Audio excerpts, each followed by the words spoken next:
మీరు పోవాల్సిన పని లేదు. మీ గల్లీకో మీ తండాకో మీ ఊరికో రోజు దయ్యం పట్టినట్టే తిరుగుతుండే ఆది శ్రీనివాస్. ఆయనకు పట్నం ఆడుందో తెలియదు. అసెంబ్లీ ఉన్నప్పుడు పట్నం వచ్చిందంటే పైగో ఇన్ని కాగితాలు పట్టుకొని వస్తాడు నా దగ్గరికి. మీ ఎమ్మెల్యేని చూస్తేనే నాకు భయం అవుతుంది, మళ్ళీ ఏం తెచ్చి కాగితం చేతిలో పెడతాడో, మళ్ళీ ఏం అడుగుతాడో అని. కానీ ఏదైనా ఎన్నడూ ఆయన ఏ పైరవికి రాలే, ఏ పని అడగలే, ఏ కాంట్రాక్ట్ అడగలే, ఏ బదిలీ అడగలే. ఈ వేములవాడ నియోజకవర్గానికి దాదాపుగా 35 ఏళ్ల నుంచి వివిధ హోదాలలో నేను పనిచేసినా, ఇండిపెండెంట్గా నిలబడ్డా, పార్టీ నుంచి నిలబడ్డా, నన్ను ఆశీర్వదించి హక్కుని చేర్చుకొని నన్ను గుండెల్లో పెట్టి చూసుకున్నారు. నాకు ఒక అవకాశం వచ్చింది, నా జన్మ ధన్యమైతుంది. పనులు చేస్తే మీరు సహకరించాలి. నాకు పదవి ఇవ్వకపోయినా పర్వాలేదు, కానీ నా ప్రాంతానికి ప్రాజెక్టులు ఇవ్వండి అని మీ ఆది శ్రీనివాస్ కాగితాలు తీసుకొచ్చి ఇచ్చి ప్రాజెక్టులు అన్ని కూడా తెచ్చుకున్నాడు. నాకు కూడా ప్రజల కోసం, ప్రాంత అభివృద్ధి కోసం అడిగే ఎమ్మెల్యేలన్నా ప్రజాప్రతినిధులన్నా నాకు కూడా చాలా ఇష్టం. సిరిసిల్లలో అన్ని పనులు చెయ్యాలనుకున్నా, అంతా సవ్యంగా జరిగింది. కానీ సిరిసిల్లలో తప్పిదం జరగడం వల్ల ఈరోజు సిరిసిల్లలో కేకే మహేందర్ రెడ్డి మనకి ఎమ్మెల్యే కాలేదు. కానీ సిరిసిల్ల ప్రాంతాన్ని నిర్లక్ష్యం చేయదలుచుకోలే. సిరిసిల్ల ప్రాంతాన్ని అభివృద్ధి చేస్తాం, అందుకే మెడికల్ కాలేజ్ మంజూరు చేసినాం.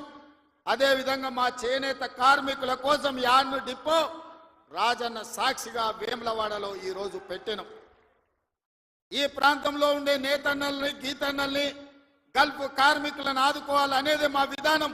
గల్ఫ్ కార్మికుల విషయంలో మా మేడిపల్లి సత్యం కావచ్చు, మా డాక్టర్ కవంపల్లి సత్యనారాయణ గారు కావచ్చు, పెద్దలు జీవన్ రెడ్డి గారు, ఆది శ్రీనివాస్, ఈ ప్రాంత జగిత్యాల కోరుట్ల ప్రాంతం నుంచి ఇక్కడ నుంచి వలసలు పోయే గల్ఫ్ కార్మికుల గురించి గల్ఫ్ బోర్డు పెట్టాలి. గల్ఫ్ కార్మికులు అక్కడికి పోతే ఏదైనా ప్రమాదం జరిగి గల్ఫ్ దేశాలలో, మిడిల్ ఈస్ట్ కంట్రీలో చచ్చిపోతే కనీసం ఆ కుటుంబాలు శవాన్ని కూడా చూసే పరిస్థితి లేదు. ఆ కుటుంబాలను ఆదుకునే పరిస్థితి అంతకంటే లేదు. వాళ్ళ పిల్లలు అనాథలైపోతున్నారు. ఆ కుటుంబాలను ఆదుకోవాలని పాదయాత్ర సందర్భంగా చెప్తే మన ప్రభుత్వం, ప్రజా ప్రభుత్వం గల్ఫ్ కార్మికులను ఆదుకోవడానికి బోర్డుతో పాటు అక్కడ ఎవరైనా ప్రమాదవశాత్తు చనిపోతే 5 లక్షల రూపాయల నష్ట పరిహారం ఇవ్వాలని ఇవాళ గల్ఫ్లో చనిపోతున్న వాళ్ళ కుటుంబాలకు నిన్ననే చనిపోయిన వాళ్ళందరూ కూడా ఖాతాలో 5 లక్షలు పడ్డాయని నేను భావిస్తున్నా. ఎందుకంటే నేను బయలుదేరే ముందు నిన్న వరంగల్లో మా అధికారులకు ఆదేశాలు ఇచ్చిన. గతంలోనే నేను కొంతమంది బాధితులు ఉంటే సెక్రటేరియట్కి పిలిచి వాళ్ళకి చెక్కులు ఇవ్వడం జరిగింది. నేను ఎందుకు ఈ మాట చెప్తున్నంటే, ఈ ప్రాంతంలో ఉన్న చేనేత కార్మికులు, బీడీ కార్మికులు, ఈ ప్రాంతంలో వలసలు ఎక్కువ. పాలమూరు నుంచి తట్ట పనో, పార పనో, మట్టు పనో, లేకపోతే బొంబాయో, దుబాయో పోయే పరిస్థితులు ఉంటే ఇక్కడ పూర్తిగా గల్ఫ్, మిడిల్ ఈస్ట్ కంట్రీలకే వెళ్తున్నారు. వీళ్ళ కోసం ప్రత్యేకమైన బోర్డు తేవాలి, వీళ్ళని ప్రత్యేకంగా ఆదుకోవాలి, వీళ్ళ పిల్లలకు ఒక మంచి చదువులు ఇవ్వాలి, వాళ్లకు మంచి భవిష్యత్తు ఉండాలి అని ఇవాళ గల్ఫ్ కార్మికుల గురించి మన ప్రభుత్వం ఆలోచన చేస్తున్నది. తప్పకుండా తొందరలోనే, ఇప్పుడు 11వ నెలలు ఉన్నాం, 10 నెలల్లో 4 నెలలు పార్లమెంట్ ఎన్నికలకే పోయినాయి. మీకు తెలుసు, మనం సరిగ్గా పరిపాలన చేసింది వచ్చిన కొత్తలో కొత్త సంసారమే 2-3 నెలలు. ఆ తర్వాత 4 నెలలు పార్లమెంట్ ఎన్నికల్లోనే పోయినాయి. 7 నెలలు తీస్తే సరిగ్గా కుదురుగా కుర్చీలో కూర్చొని సచివాలయానికి పోయి అధికారులతో మాట్లాడి పరిపాలనపరమైన నిర్ణయాలు తీసుకున్నది 4 నెలలే అని చెప్పి ఈరోజు తెలంగాణ సమాజానికి, 4 కోట్ల ప్రజలకు నేను చెప్పదలుచుకున్నా. అయినా 10 సంవత్సరాలు చంద్రశేఖరరావు చేయలేని పనులన్నిటిని కూడా, పడావు పెట్టిన ప్రాజెక్టులన్నిటిని కూడా తిరిగి పునః ప్రారంభించి ఈరోజు ప్రభుత్వం ముందుకెళ్తుంటే ఆయనను ఫామ్ హౌస్లో వండుకుంటాడు, వీళ్ళిద్దరేమో మన కాళ్ళలో కట్టబెట్టనికి తిరుగుతున్నారు.